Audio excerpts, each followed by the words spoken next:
በእባብ ከተነደፍን ወይም ሰው ከተነደፈ ምን ማድረግ አለብን? እስኪ እንመልከት። መጀመሪያ ሰውየውን ከአካባቢው ማንሳት ነው። ሁለተኛ እንዳይነደፍ፣ ከዛ ከተቻለ ሰው መጥራት እና ሰውየውን ስናንቀሳቀስ የተበላው የሰውነት ክፍሉ መንቀሳቀስ የለበትም። ሶስተኛ ሰውየው ማረጋጋት ነው።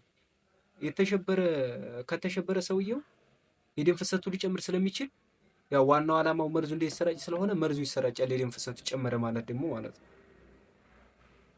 ከዚህ በመቀጠል ያው ከተቻለ ከተገኘ በውሃና በሰሙና ማጠብ፣ ያው ቀዝቃዛ ነገር አይደረግም። ከዛ ደግሞ የጠባብ ልብሶች ምናምን ካለ ከሰውየው ውስጥ ማስወገድ ነው።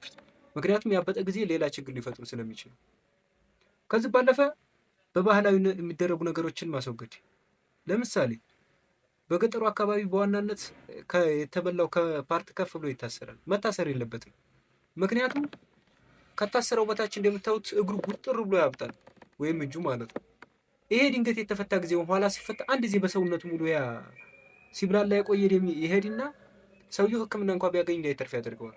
ሁለተኛ ታስሮ ከቆየ የደም ዝውውሩ በትንሹም ቢሆን መህር ስላለበት ይቋረጣል ሙሉ በሙሉ። ያ ደግሞ ተቋረጠ ማለት ከዛ በታች ያለ የሰውነት ክፍሉ ይሞታል እና ይሄ እግሩን ወይም እጁን እስከ መቆረጥ ሊያደርሰው ስለሚችል መታሰር የለበትም። ሶስተኛ በምላጭ ምናምን ቆርጦ መርዙን አወጣለሁ ማለት ይሄ ያበብሰዋል፣ መደረግ የለበትም እና በተቻለ ወደ ሐኪም ቤት ሲሄዱ የእባቡን መልክ ወይንም ቅርጹን ምናምን ይዞ መሄድ፣ ከተቻለ ግን ገሎ ይዞ መሄድ ይመረጣል። ምክንያቱም ሕክምና የሚወሰነው እንደየእባቦች ነው። ባለፈው እንዳወራ ነው የተለያዩ እባቦች የተለያዩ መርዝ አላቸው።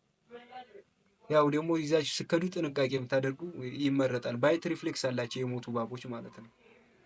ያው በእኛ ሀገር ይሄ ፕራክቲስ አይደረግም በነገራችን፣ ያው ቲዎሬቲካል። ቤተሰብ ፎሎው፣ ላይክ፣ ሼር ማድረግ አይርሱ። ቻው።